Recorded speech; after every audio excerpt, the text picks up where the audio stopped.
বাংলাদেশ জাতীয়তাবাদী দলের সরকার 91-তে নির্বাচিত হয়ে ক্ষমতায় এসে প্রথমেই কিন্তু এই development of seaman training school প্রতিষ্ঠার উদ্যোগ নেয়।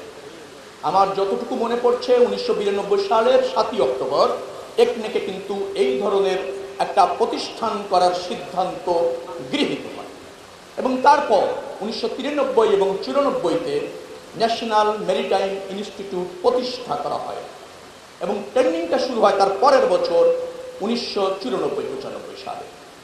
সেখান থেকে যদি বলি প্রায় 4500-এর মতো আপনাদের মতো এরকম তৈরি করা হয়েছে। 4000-এর মতো এখনো পর্যন্ত কর্মপ্রায়রত আছে। অর্থাৎ এটা কিন্তু আমাদের সরকারের একটা বড় উদ্যোগ ছিল। আমরা কিছু মানুষকে দক্ষ করতে পেরেছি। শিক্ষা আমি দুইভাবে দেখতে চাই। একটা হচ্ছে কারিগরি শিক্ষা, যে শিক্ষা মানুষের প্রয়োজনে, যে শিক্ষা হচ্ছে মানুষের কর্মদক্ষতা অর্জনে বিভিন্ন ক্ষেত্রে। আরেকটি হচ্ছে গবেষণালব্ধ শিক্ষা। শুধুমাত্র একাডেমিক শিক্ষা, সার্টিফিকেটধারী শিক্ষাটা কোনো কোনো সময় বেকারত্ব বাড়াচ্ছে, শিক্ষিত বেকারের হার বাড়ছে। আপনারা যে শিক্ষায় শিক্ষিত হলেন, যেভাবে নিজেকে প্রস্তুত করলেন, আমার বিশ্বাস আপনারা একটা সক্ষম মানুষ হিসাবে প্রতিষ্ঠিত হতে জানবেন এবং পারবেন, যার ফলে আমরা এটাকে আরো প্রসারিত করতে চাই।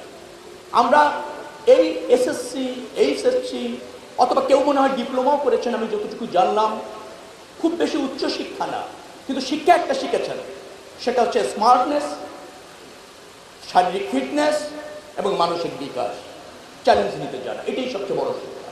উপযুক্ত ব্যক্তি হিসাবে, পার্সোনালিটি হিসাবে আপনারা কিন্তু নিজেকে প্রতিষ্ঠিত করতে পেরেছেন এবং আগামীতে তার সুফল পেতেও জানবেন। এভাবে আমার মনে হয় যে আমরা এই সেক্টরটাকে আরো প্রসারিত করার প্রয়োজন আছে বলে আমার ব্যক্তিগত উপলব্ধি। আমি যেহেতু এই মন্ত্রণালয়ের দায়িত্বপ্রাপ্ত মন্ত্রী, আমার দায়িত্ব রয়েছে, আমি নিশ্চয়ই সংশ্লিষ্ট যারা আছেন তাদের সাথে কথা বলে এটা কিভাবে প্রসারিত করা যায়, কিভাবে আরো বেশি দক্ষযোগ্য করা যায়, এক্ষেত্রে আমাদের রাষ্ট্রের কন্ট্রিবিউশন আরো কিভাবে বাড়ানো যায় সে ব্যাপারে আমার উদ্যোগ থাকবে এবং তা বাস্তবায়ন করতে আমি বদ্ধপরিকর থাকবো ইনশাআল্লাহ। এখানে যারা আছেন সামনে, যারা প্যারেডটা করলেন, তাদের প্রতি আমার একটা অনুরোধ আছে।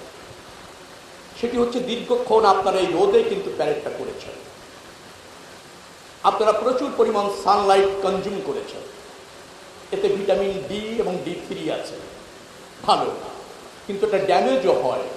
সেটা হচ্ছে আল্ট্রাভায়োলেট আলফা এবং আল্ট্রাভায়োলেট বেটা রশ্মি আপনাদেরকে স্কিনকে কিছুটা ড্যামেজ করে।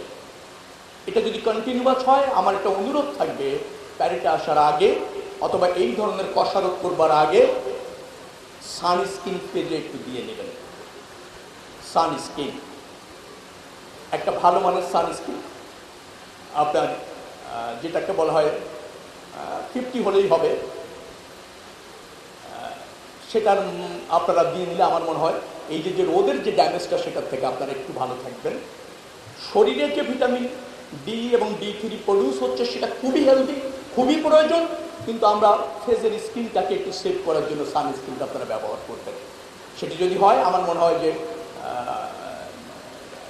সান ড্যামেজ থেকে, অর্থাৎ আমাদের যে অ্যান্টিঅক্সিডেন্ট প্রডিউস করে আমাদের স্কিন, সেটা দিন দিন কিন্তু আপনাদের হ্রাস পাবে যদি এই প্রোটেকশনটা না নেন। সেটার ব্যাপারে একটু কেয়ারি থাকবেন। আমি আর কথা বাড়াচ্ছি না। যে সমস্ত অভিভাবক এখানে উপস্থিত হয়েছেন, গণ্যমান্য ব্যক্তিরা এখানে উপস্থিত হয়েছেন, তারা এখানে উপস্থিত হয়েছেন, এই জন্য আমার পক্ষ থেকে কৃতজ্ঞতা আছে আমার, বিকজ এটা নৌ পরিবহন মন্ত্রণালয়ের অধীনস্থ একটা ইনস্টিটিউট।